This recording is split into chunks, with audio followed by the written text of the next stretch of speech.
கடலில் கொந்தளிப்பு உண்டாக மீன்கள் அனைத்தும் கூட்டம் கூட்டமாக தண்ணீருக்கு வெளியே தலைகளை நீட்டி அவரது வார்த்தைகளை கேட்க தயாராகின. இதனை கண்ட மக்கள் அனைவரும் கத்தோலிக்க சபையில் விசுவாசத்துடன் இணைந்தனர். போர்ஜஸ் நகரில் ஆன்மீக மறுமலர்ச்சியை ஏற்படுத்த 1225ஆம் ஆண்டு நவம்பர் மாதம் ஒரு மாநாடு கூட்டப்பட்டது. இக்கூட்டத்திற்கு ஆலோசகராக அந்தோனியார் நியமிக்கப்பட்டார். போர்ஜஸ் நகரில் ஆச்சரியமான அருஞ்செயல் ஒன்று புரிய இறைவன் சித்தமானார். போனில்லோ என்ற நாத்திகன் திவ்ய நற்கருணையில் ஆண்டவர் இல்லை என்று அந்தோனியாரிடம் வாதம் செய்தான். தன் கழுதையை 3 நாட்கள் பட்டினி போட்டு பொது இடத்திற்கு அழைத்து வருவதாகவும், ஒருபுறம் கழுதைக்கு புல்லும் மறுபுறம் திவ்ய நற்கருணையும் இருப்பது போல் செய்து, கழுதை பசியால் புல்லை உண்கிறதா அல்லது திவ்ய நற்கருணையை வணங்குகிறதா பார்ப்போம் என்று வாதிட்டான். 3 நாட்கள் கழித்து பொது இடத்தில் அனைவரும் கூடினர். ஒருபுறம் கழுதைக்குரிய புல்கட்டு வைக்கப்பட்டது. கழுதையும் பசியுடன் வரவழைக்கப்பட்டது. அந்தோனியார் திவ்ய நற்கருணையை பயபக்தியுடன் எடுத்து வந்தார். என்ன ஆச்சரியம்! கழுதை திவ்ய நற்கருணையை பார்த்ததும் தனது 4 கால்களையும் மடக்கி மண்டியிட்டு வணங்கியது. இதை கண்ட போனில்லோவும் மண்டியிட்டு கிறிஸ்துவை விசுவாசித்தான். அந்தோனியாரின் அற்புத அதிசயங்களை அகிலமே அறியத் தொடங்கியது. பதிதர்களை மரம் திருப்பவும், வல்லமையான மறையுரையை ஆற்றவும், குருமட துறவிகளுக்கு போதிக்க புனித அசிசி அந்தோனியாரை அழைத்தார். அந்தோனியாரும் பணிந்து குருமட துறவிகளுக்கு ஆழமாக போதித்தார். குருமட துறவி ஒருவர் துறவு வாழ்வை விட்டுவிட்டு செல்ல முயற்சித்து அந்தோனியாரின் கையால் எழுதிய திருவிவிலிய பதிவேட்டை திருடிச் சென்றார். அந்தோனியாரும் ஜெபித்தார். வழியில் அலகையால் சோதிக்கப்பட்ட துறவி மீண்டுமாக குருமடம் வந்து அந்தோனியாரிடம் மன்னிப்பு கேட்டு மீண்டும் மெய்ஞானம் பெற்ற முழு துறவியாக மாறினார். கெட்ட வாழ்க்கை வாழ்ந்து வந்த உயரதிகாரி ஒருவரை அந்தோனியார் சந்திக்கும் ஒவ்வொரு நேரமும் முழந்தாளிட்டு வணங்கி வந்தார்.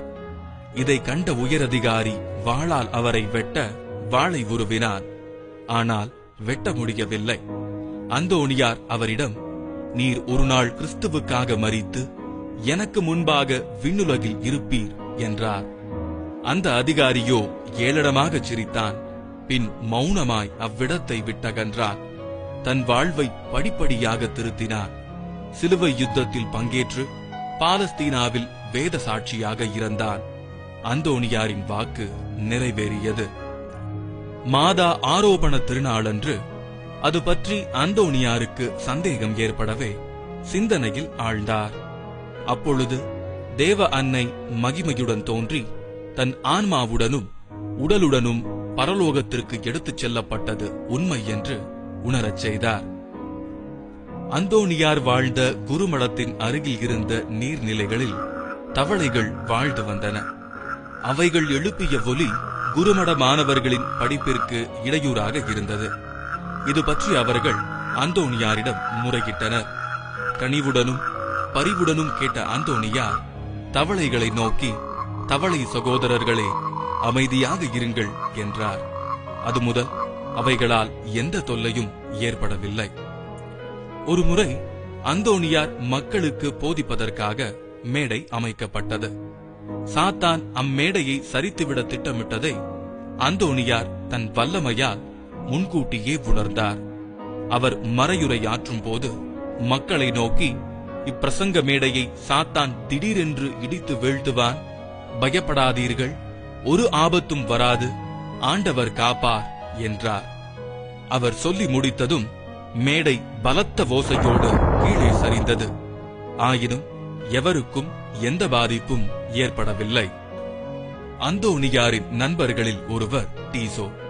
ஒரு நாள் அவர் அந்தோனியாரை தனது மாளிகைக்கு வருமாறு அன்புடன் அழைத்தார். அங்கு சென்ற அந்தோனியாரை மிகுந்த அன்புடன் கவனித்த டீசோ அவருக்கு ஒரு தனி அறையையும் கொடுத்து தங்க வைத்தார். இரவில் பேரொளியில் அந்தோனியார் யாருடனோ பேசுவது போல் உணர்ந்து சாவித்வாரத்தின் வழியே பார்த்தபோது குழந்தை இயேசு மேசையின் மீதிருந்த வேதாகமத்தில் சுடர்வொளி மத்தியில் அந்தோணியாரிடம் நிற்பதை பார்த்து மோட்சத்தை தன் வீட்டிலேயே கண்டது போல் உணர்ந்தார். அந்தோணியாரின் அரிய போதனைகளை கேட்ட பீட்டர் என்ற இளைஞன் சபையின் திருவுடைகளை அந்தோணியாரிடமிருந்து பெற்றான். சாத்தான் சோதனை செய்யவே அவ்வாடைகளை அணிய மறுத்தான். அந்தோணியார் அவனை தம் அறைக்கு அழைத்துச் சென்று அவனது வாயை திறந்து பரிசுத்த ஆவியை பெறுவாய் என்றார். சோதனை நீங்கி அருள் வாழ்வில் அத்துறவி விளங்கினார். ஒரு நாள் தேவாலயத்தில் பிரசங்கம் செய்து கொண்டிருந்த அந்தோணியார் திடீரென அமைதியானார். ஆலயத்தில் அனைவரும் ஏதோ அதிசயம் நடைபெறப் போகிறது என்று எதிர்பார்த்தனர். அந்தோணியாரோ அந்த நேரம் கட்டளை ஜெபம் செய்யும் நேரமாதலால் தனது மடத்திற்கு சென்று ஜெபம் செய்துவிட்டு திரும்பி வந்து மறையுரையை தொடர்ந்தார். இங்கனம் இறைவன் அந்தோணியாருக்கு ஒரே நேரத்தில் 2 இடங்களில் இருந்திடும் மேலான வரத்தை அளித்திருந்தார். அந்தோணியாரின் மறையுரையை கேட்க தொட்டிலில் தன் குழந்தையை தூங்க வைத்துவிட்டு வந்த பெண் மறையுரை கேட்டு மிக்க மகிழ்ச்சியுடன் வீடு திரும்பினாள். தொட்டிலில் இறந்து கிடந்த தன் குழந்தையை கண்டு அதிர்ச்சி கொண்டு அழுது கொண்டே அந்தோணியாரிடம் சென்றாள். அனைத்தையும் கேட்ட அந்தோணியார், உன் குழந்தை வீட்டில் விளையாடுகிறது, சென்று பார் என்றார். விசுவாசத்தோடு வீடு திரும்பினாள். இறந்து கிடந்த குழந்தை மகிழ்ச்சியாய் துள்ளி விளையாடிக் கொண்டு இருந்தது. 1226 அக்டோபர் 3ஆம் தேதி திருச்சபையின் வரலாற்றில் முக்கியமான நாள். புனித அசிசியார் தன் உலக வாழ்வை விட்டு விண்ணக வாழ்வின் பேரின்பத்தை அடைந்தார்.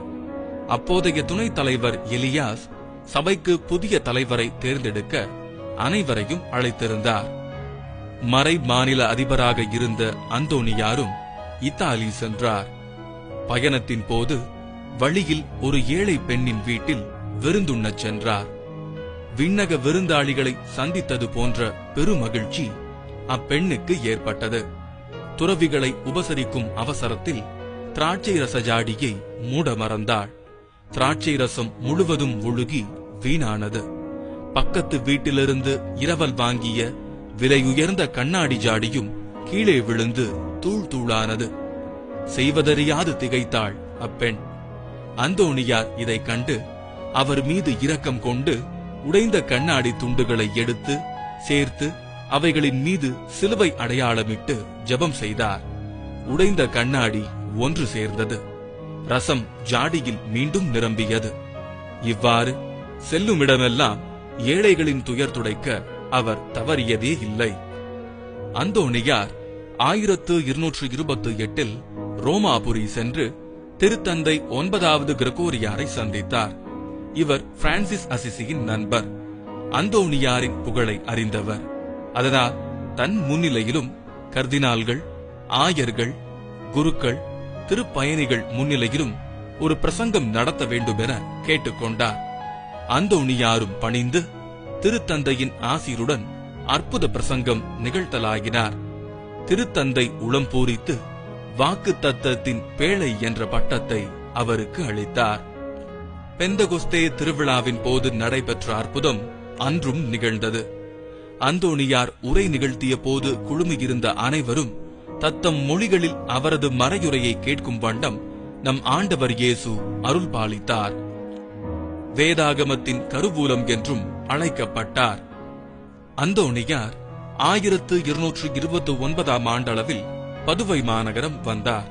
பாச்சிகிலோன் நதியில் கரையில் பதுவை இருந்தது.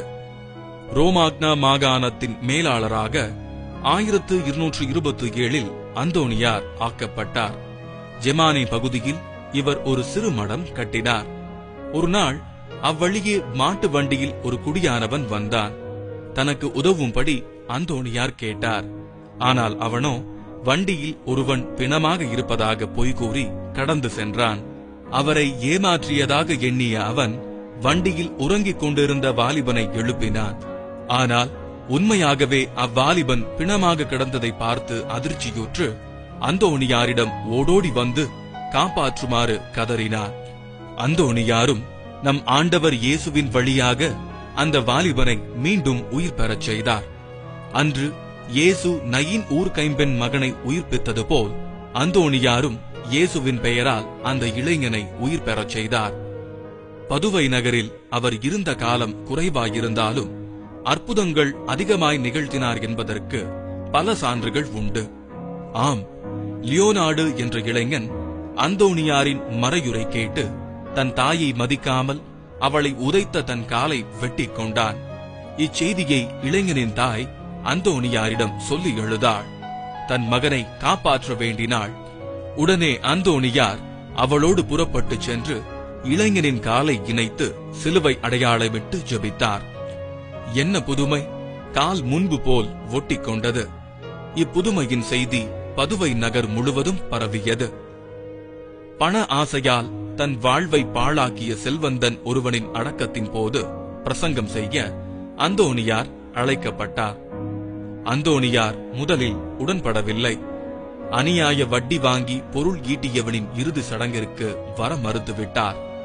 ஒரு வழியாய் சம்மதித்து வந்து சேர்ந்தார். அவனை பற்றி புகழ்ந்து பேசுவார் என்று அனைவரும் எண்ணினர். பேராசையின் நிலையை பற்றி அந்தோணியார், உங்கள் செல்வம் எங்குள்ளதோ அங்கே உங்கள் உள்ளமும் இருக்கும் என்ற வேத வசனத்தின்படி மறையுரையாற்றினார். இறுதியில் உறவினர் அவன் சவப்பெட்டியை திறந்தனர். அவனது இதயம் அங்கில்லை. பணப்பெட்டியில் இதயம் இருந்ததைக் கண்டு அஞ்சி நடுங்கினர்.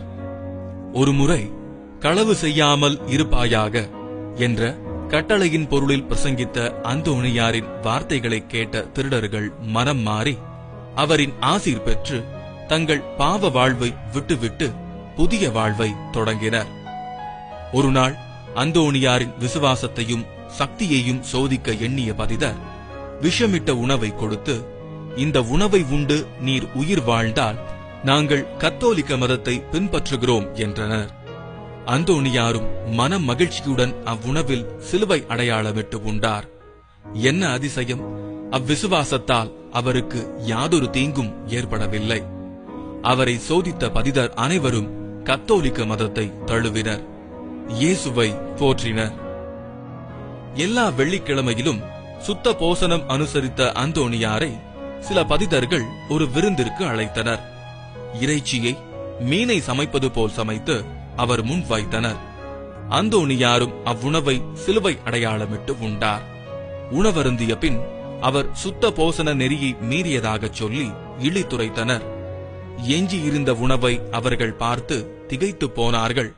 அது மீன் உணவாக இருப்பதைக் கண்டு ஆச்சரியமடைந்து, இவர் தேவ அருள் பெற்றவர், இவரை சோதிக்க நம்மால் இயலாது, இவரின் இறைவனே உண்மையான இறைவன் என பறைசாற்றினர்.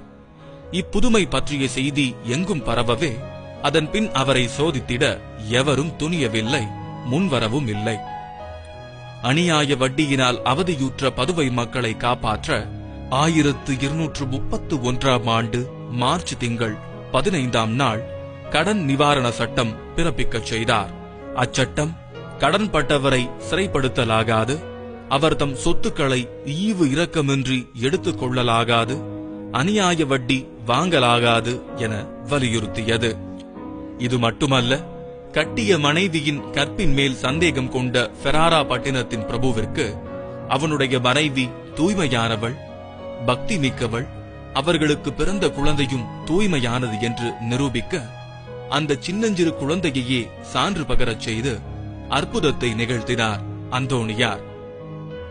மறையுரை கேட்கச் சென்ற ஒரு ஏழை பெண் வழியில் சறுக்கி விழுந்ததால் ஆடை கிழிந்து கரைப்பட்டது.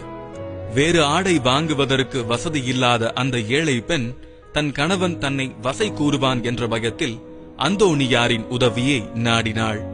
அந்தோணியாரும் ஜெபம் செய்து ஆடையை முன்போலாக்கினார். பதுவை நகரில் அந்தோணியார் இருந்த நாட்களில் அங்கு உள்ள மக்களுக்கு பாவ சங்கீர்த்தனம் மற்றும் இறைப்பணிகள் செய்து வந்தார். அந்த வேளையில் பதுவை நதியில் குளிக்கச் சென்ற ஒரு சிறுமி வெள்ளத்தால் இழுத்துச் செல்லப்பட்டு இறந்தாள். அந்தோணியாரிடம் அப்பகுதி மக்கள் வந்து முறையிட்டு அச்சிறுமியை காப்பாற்றுமாறு கதறினர். உடனே அந்தோணியார் அவர்களுடன் சென்று இறந்து கிடந்த அச்சிறுமியை தன் கைகளில் ஏந்திக் கொண்டு முழங்காலிட்டு இறைவரை நோக்கி விசுவாசத்துடன் ஜெபம் செய்தார். அந்தோணியாரின் ஜெபத்தை கேட்ட இறைவன் அச்சிறுமியை மீண்டும் உயிர் பெறச் செய்தார். இந்த அதிசயத்தை கண்ட மக்கள் அனைவரும் இறைவனுக்கு நன்றி கூறினார்கள். ஒரு நாள் மடத்தில் உணவு இல்லாததால் காய்கறி வாங்கிட ஒரு சீமாட்டியிடம் சென்றார். அவள் உணவுப் பொருட்களை தன் பணியாளரிடம் கொடுத்து அனுப்பினாள்.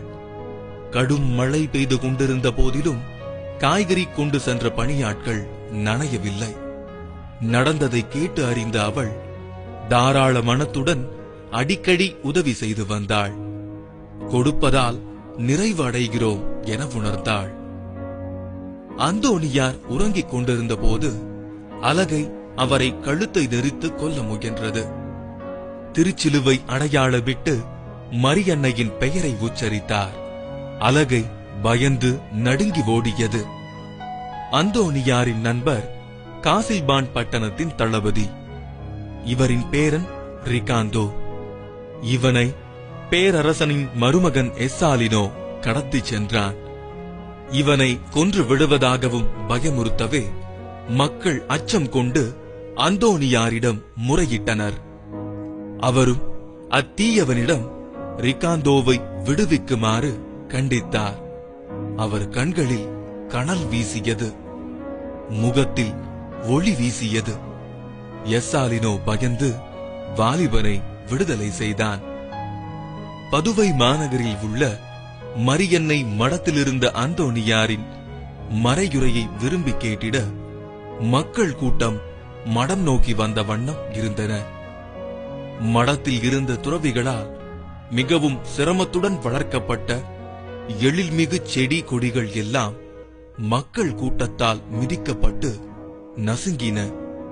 அந்தோணியாரின் அருளால் மாய்ந்த செடி கொடிகள் மீண்டும் பூத்து குலுங்கின. ஒரு நாள் சாத்தான்